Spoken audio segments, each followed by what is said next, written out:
Yes, this is super interesting because these two met 7 years ago, 2015, and God, that makes me feel old as shit. I was watching that fight again today, and it's so funny that the commentators are basically doing exposition for the year that they're in. It was so strange, when you watch a bad TV show, or think of BoJack Horseman, where they have generic '90s grunge song and shit like that, and the radio saying it's 1999 in a UFC context. So they're just talking about how, and they have AKA as a top camp. Obviously, they got the champ Luke Rockhold, who's just looking unbeatable, and they have the young Habib Nurmagomedov coming up. We need to get him healthy. It's just such a time capsule. There was a time when we couldn't see Luke Rockhold losing, and Habib was just some dude. But that fight is not gonna, rouse any emotions of bloodlust and a combat high in you if you watch it again. It's not a super exciting fight. It's a decent technical contest, but it isn't super exciting. The thing is, watching both of them in that fight, a lot has changed. Not in just terms of technical things that they do. Obviously, Leon Edwards has added a whole clinch striking game, which has become a huge part of his repertoire. And Kamaru Usman has learned to box off both legs fairly decently. Whereas in this fight, he was still just walking in orthodox and trying to throw a left hook right straight every time. But you can even see that they've both got so much quicker too. If you watch this fight, speed is always a binary thing in fights. One person's always the faster one and one person's always the slower one. But you can watch this and then watch any of their other fights recently and go, damn, they're a lot faster now. It's another one also where you watch the fight and it was just sort of getting going when the fight ended. So that was a 3-round fight. This is 5 rounds now. Unless, one of them sleeps the other, but we'll see. It's just interesting to see what happens, because the first fight was it was always on sort of a simmer and never got to the boil. Wait, no, do you have to get something to the boil and then bring it down to the simmer? It was always just about to get boiling and then never really got there. But why does this fight interest me, and why does Leon Edwards interest me? I'm sure I will get a lot of, well, he's from the same place as you, Jack, which is, no, he's from Birmingham. But no, it doesn't really interest me that he's English or from the same country as me. I mean, I've never really been excited for that shit about fighters. You used to have people accusing me of being biased towards McGregor because I'm British. You're going, whoa, you need to look into the history there. I doubt the Irish would have me, but really what's interesting me about Leon Edwards is his last few, probably Donald Cerrone, Gunnar Nelson, Rafael dos Anjos, Bilal Mohammed. Nate Diaz was sort of a showcase, so I don't really include that. But those 4 fights there, that recent streak, some very interesting things going on with him, particularly his clinch striking game, but also his general striking game. If you go back as far as the Vicente Luque one, the Vicente Luque one, back in 2017, or March of 2017, that was a really compelling striking performance from him there. And a decent performance on the ground. Luque had to take him down and start trying to walk around him to set up darces and things. It was interesting, but it was still a big hole in his game, sort of the bottom game and wrestling generally. In his recent run, counter wrestling, he's managed to weaponize it in a really interesting way, because part of the issue in the first fight was that he was doing decently through round 1 and round 2 wrestling against Kamaru Usman, but doing decently in this respect is he remained standing for quite a while, or he got back up after being held down for 3 minutes. And, that's doing decently from a technical perspective against someone as good as Kamaru Usman, but it's never, ever scoring you points on the judges' scorecards. He threw up a nice triangle in round 1, 2, or was that round 2? But again, that's not going to score you any points unless the guy starts gurgling and looking like he's about to die. If he's no-selling it, you're probably not even getting points for attempting the sub or getting close to it, finishing the sub. But that Vicente Luque fight is really interesting for feints and just how well he throws off a good counter striker, and really keeps him at range and batters him. But there are some really bad ones, like the Peter Sabota fight, which is 2018, a year almost to the day after the Vicente Luque fight, and just before the Donald Cerrone fight, where it really starts taking off for him. And in that fight, he looks crap. He's just rolling around on the floor with someone who isn't really, when was the last time you heard the name Peter Sabota? But he's rolling around on the floor with him, going like sub for sub. It reminds me of what Ryan Hall used to say about the black belt worlds and the white belt worlds. If you go to the white belt worlds or the blue belt worlds, they're both diving over each other. They're exchanging position 100 times. And if you go to the black belt worlds, not a lot is happening. But as soon as someone makes a mistake, they're just crushed into the floor and they don't get anything back. This was like the blue belt worlds. It was just them leaping all over each other, letting the other guy get a good chance at submitting you. And he picked up the stoppage 1 second to go in the fight, and he did, manage to pull it off. And I suppose it goes down on the record as a win, and it goes down on the record as a knockout, no less.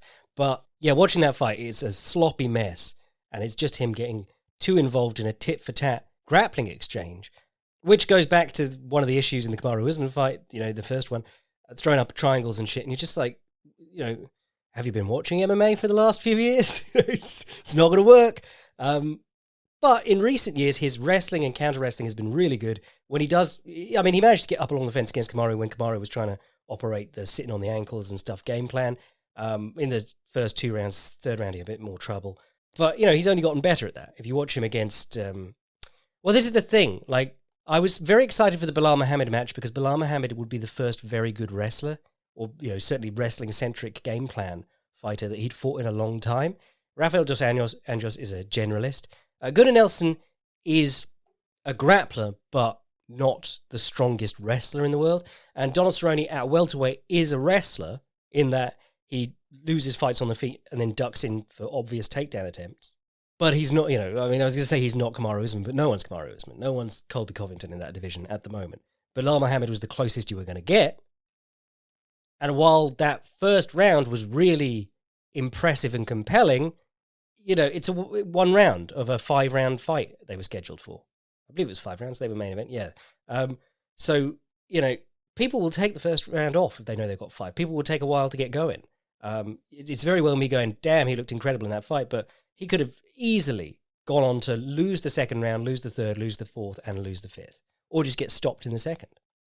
And that brings us around again to the Leon Edwards problem of being a decision fighter who fades or makes mistakes in the later rounds. Or, I don't want to say fades because he never looks like he's super gassed, but he does have a pattern of getting caught late on. I think it was Gunnar Nelson took him down and mounted him in the last round. Donald Cerrone even in the 5th round managed to get some good strikes off, or it might be in the 4th. Obviously, Nate Diaz caught him in the 5th round, and everyone just held on to that forever. I don't know if his reputation as a point fighter is fair, because what he does to hurt people, and they're legitimate blows. If you watch him body kicking people, head kicking people, Bilal Muhammad, he stunned him 3 times in the first round. Head kick, a body kick, and a 1-2. And he sent Bilal, scampering backwards towards the cage with all of them. And Bilal took a kick on the neck in the early going of that fight that really was quite impressive that he took it. And the things that I really like about him are the knees to the body in the clinch, which he really does. There are knees to the body in the clinch, and then there are knees to the body in the clinch. And he's one of the very few guys who uses the head post, uses the whizzer with his hand in the hip to trap the arm and push away from the opponent, and really line up good knees to the breadbasket. And if you watch him against Donald Cerrone, he's just hammering him with knees. And Gunnar Nelson too. Gunnar Nelson keeps a hold of this underhook because he's convinced he's going to get in on a takedown eventually. And Edwards just stretches him out, hammers him with knees, and it gets to the point where he wants to let go and move away, and Edwards is still hitting with knees. And then the moment that they're actually going to break, Edwards releases the whizzer and swings an elbow over the top. And that elbow on the break is something that I'm always talking about with Leon Edwards, because it's such a blind spot in fights. There's not, every clinch every time should be, both guys should be trying to elbow on the break, to be honest. And there's so many opportunities within every fight you watch for it. And Leon Edwards is one of the very few guys who's doing it on every single time he exits the clinch. So he's hitting guys with hard shots. He's just not picking up finishes, It's a pickle. And the way to pick up finishes would be to engage more, to put in more activity, but then that is not what he likes doing. He likes fighting out a distance and trying to stay safe nowadays. If you watch the first fight with Kamaru Usman, one of the things that really stands out is that he keeps entering with left uppercuts and firing right hooks afterwards. And every time he fires a kick or an uppercut or whatever, he's hanging around, and Kamaru hits him on the return. Despite the booth billing him as this amazing striker who's incredibly slick, he's very fast. He's just not actually getting away from his opponent after he throws his strikes. And that could be a result of sitting down on punches and trying to hurt him more. But certainly in that Bilal Muhammad fight, the Nate Diaz fight, all the recent ones, he's been much better at using distancing, not getting excited and trying to take people's heads off, but still trying to take people's heads off a fair bit. The kicks in the Bilal Muhammad fight were fantastic. And I think that's it. It's the combination of not monstrous power, decent power, not great power. You know, there's that thing, you can make a good puncher, you can't make a great puncher. I'd say he's a good puncher in that he turns his hips over and he moves people's heads with his punches. So and his kicks are very good too, but very, very low output.